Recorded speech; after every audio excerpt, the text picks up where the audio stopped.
ओए अनपढ़ गवार, ये जमीन चाहिए हमें। हमें यहाँ पे फैक्ट्री लगानी है। लेकिन मुझे अपनी ज़मीन आप लोगों को नहीं बेचनी। नहीं बेचनी मतलब? हमारा ऑफर सुनेगा ना। तू क्या, तेरा बाप भी ये जमीन बेचने से नहीं रुकेगा। मेरा फिर भी ना है आप लोगों को। अबे यार, तू भी किसी अनपढ़ किसान के मुंह लग रही है। अगर कोई चुप है इसका मतलब ये नहीं कि वो कमज़ोर है। वाह बेटा, सुन रहे हो तुम इसकी बातें? हमें ना अच्छे से पता है कि तू क्या है और तू क्या कर सकता है। तुम लोग ना कुछ नहीं कर सकते क्योंकि तुम लोग सिर्फ जीरो होते हो, जीरो। और वैसे भी यहाँ पे फैक्ट्री लगाएंगे तो तुम लोगों का ही भला होगा, ताकि तुम 2-4 पैसे कमा लो। किसमें फ़ायदा है किसमें नुकसान, ये आप ना बताए तो ही ठीक रहेगा। पापा, मैंने स्कूल में टॉप किया है, मैं फर्स्ट आई हूँ। शाबाश बेटा। वाह, तुम जैसों के बच्चे कब से पढ़ने लग गए? क्यों, हम पढ़ नहीं सकते? तुम जैसों के बच्चे ना सिर्फ खेती कर सकते हो, और ये पढ़ने लिखने का अधिकार है ना सिर्फ हमें है, तुम जैसों को नहीं। मैम आप ये क्या बोल रहे हैं? आप ऐसे नहीं बोल सकते, हमें भी पढ़ने का अधिकार है।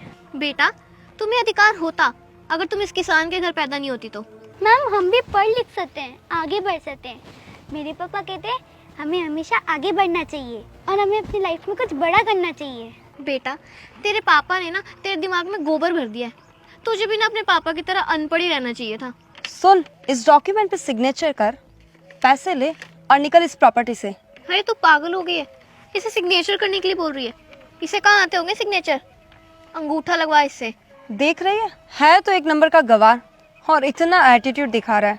वैसे आप लोगों के लिए मेरे पास एक ऑफ़र है। ऑफर? कैसा ऑफर? आज खेत में काम करने के लिए वर्कर नहीं आए तो कुछ काम पेंडिंग है, अगर आप लोग कर दे तो। तू पागल हो गया है? हम ये काम करेंगे? ये काम है ना हम नहीं करने वाले। पैसे ले और निकल यहाँ से। लेकिन मैं तो कुछ और सोच रहा था कि अगर आप ये काम कर देंगे तो मैं अपनी ज़मीन आपको हाफ रेट पे दे दूंगा। हाफ रेट में? हाँ। सुना तूने? इस गवार को पता ही नहीं है कि ये क्या बोल रहा है।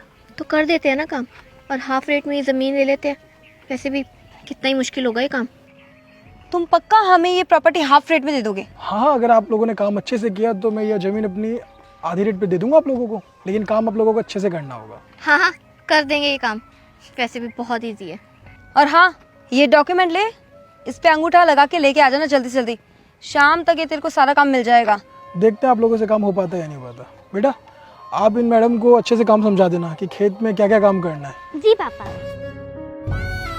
दीदी मैंने आपको सारा काम समझा दिया, ये करने के बाद आप गाय को चारा डाल देना। यार, ऐसे लग रहा है कि बहुत बड़ी गलती कर दी उन्हें हाँ बोल के।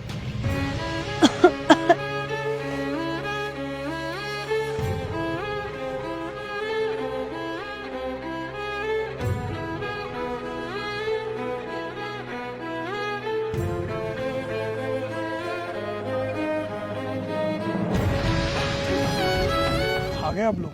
हमसे नहीं हो पाएगा तुम्हारा ये खेतों का काम। हाँ, हमें लगा था कि इजी होगा तो हम कर देंगे, बट बहुत मुश्किल था। मुश्किल था तभी तो आप लोगों से मैंने बोला। अगर मैं आपको सीधे सीधे मना कर रहा था कि ज़मीन नहीं बेचनी तो आप लोग बहस कर रहे थे। तभी मैंने आपको सबक सिखाने के लिए बात बोली, ताकि आपको पता चले कि खेती करना कितना मुश्किल है।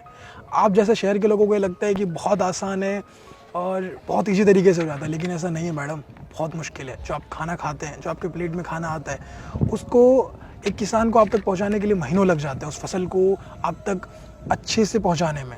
लेकिन आप लोग ये समझेंगे कैसे? आप लोग तो बस ये सोचते हैं कि बहुत आसान है किसानी, खेती करना, लेकिन ऐसा नहीं है, बहुत मुश्किल होता है। और फैक्ट्री डालना अच्छी बात है, लेकिन ऐसी जगह में फैक्ट्री डालिए जो उपजाऊ ना हो, और जो उपजाऊ ज़मीन हो वहाँ पे खेती करने दीजिए किसान को। आप जैसे कुछ लोग होते हैं जो किसान को मजबूर कर देते हैं शहर में जाने के लिए, छोटे मोटे दुकान खोलने के लिए, और वो बेचारे वहाँ पे इतने परेशान हो जाते हैं, सुसाइड कर लेते हैं, सिर्फ आप जैसे कुछ लोगों की वजह से। और आप लोगों ने क्या कहा था कि मैं अनपढ़ हूँ, मेरी बेटी को नहीं पढ़ना चाहिए। आप लोगों की नॉलेज के लिए बता दूँ कि मैं पढ़ा लिखा हूँ, लेकिन अनपढ़ तो आप लोग हैं, क्योंकि आपकी बुद्धि भ्रष्ट हो चुकी है। और पढ़ने लिखने का अधिकार सबको है, आप जैसों को नहीं। आप लोग सोचते हैं कि बस हम इस दुनिया में पढ़ लिख सकते हैं, आगे बढ़ सकते हैं, लेकिन नहीं, वो हर एक इंसान पढ़ सकता है, आगे बढ़ सकता है जो चाहता है पढ़ना लिखना। हम सबको अधिकार है। आप लोगों को मेरी बातें बस ऐसे फिजूल की लग रही होंगी, लेकिन ऐसा नहीं है। आप सोच रहे हैं कि हमारा किसानी से क्या लेना देना। आपके पूर्वज भी किसान ही थे, वो भी खेती करते थे। जब मेरी बेटी ने टॉप किया तो आपने क्या कहा? ये पढ़ नहीं सकती। मेरी बेटी पढ़ भी सकती है और खेती भी कर सकती है, क्योंकि किसान की बेटी है। लेकिन आप जैसे लोग ये बातें कहाँ समझेंगे? और अगर किसान खेती करना बंद कर देगा ना तो आप लोग खाएंगे क्या? ये मत सोचना कि आप अमीर है दुकान में कुछ भी खरीद के खा लेंगे। दुकान में भी जो सामान आता है ना वो खेती से ही आता है। ये जो घमंड है आपका अमीरी का दिखावा, ये बंद कीजिए, क्योंकि घमंड ज़्यादा दिन तक टिक नहीं पाता। किसान की रिस्पेक्ट कीजिए, क्योंकि किसान बहुत मेहनत करता है। आप लोग तो 2 मिनट ऐसे से बाहर निकलते हैं तो पता नहीं क्या सोचते हैं, कहाँ आ गए, कितनी गर्मी है। लेकिन एक किसान दिन रात वो हल जोतता है, खेती करता है सिर्फ हम सब के लिए। तो प्लीज़ ऐसी हरकत दोबारा मत करना, किसी भी किसान को नीचा मत दिखाना। जो किसान कर सकता है वो कोई और नहीं कर सकता। बेटा फाइल देना। दोबारा से मुझे अपनी शक्ल और ये डॉक्यूमेंट दिखाना मत। चलो निकलो अब। किसान की कभी भी इंसल्ट मत कीजिए, किसान की हमेशा रिस्पेक्ट कीजिए, क्योंकि अगर किसान नहीं होगा तो हम लोग खाएंगे क्या? भले ही आपके पास पैसा हो, पैसे से आप अन्न खरीद सकते हैं लेकिन उगा नहीं सकते। इसलिए किसान है तो हमारा कल है, और जितना आप रिस्पेक्ट एक बिजनेसमैन को देते हैं, एक सेलिब्रिटी को देते हैं, उतनी रिस्पेक्ट या फिर उससे ज़्यादा ही रिस्पेक्ट डिज़र्व करता है एक किसान। तो प्लीज़ आप उनको उतनी रिस्पेक्ट दे, क्योंकि हम जैसों की वजह से ही वो सुसाइड कर रहे हैं। तो प्लीज़ ऐसा ना होने दे, क्योंकि अगर किसान नहीं होगा तो अन्न नहीं होगा, और अन्न नहीं होगा तो हमारा कल नहीं होगा और हम नहीं होंगे। तो प्लीज़ आप उनकी रिस्पेक्ट करें और उनका साथ दे जितना हो सके। आप अगर शहर में रहते हैं तो ऐसा नहीं कि आपका किसानी से कोई लेना देना नहीं है, आपके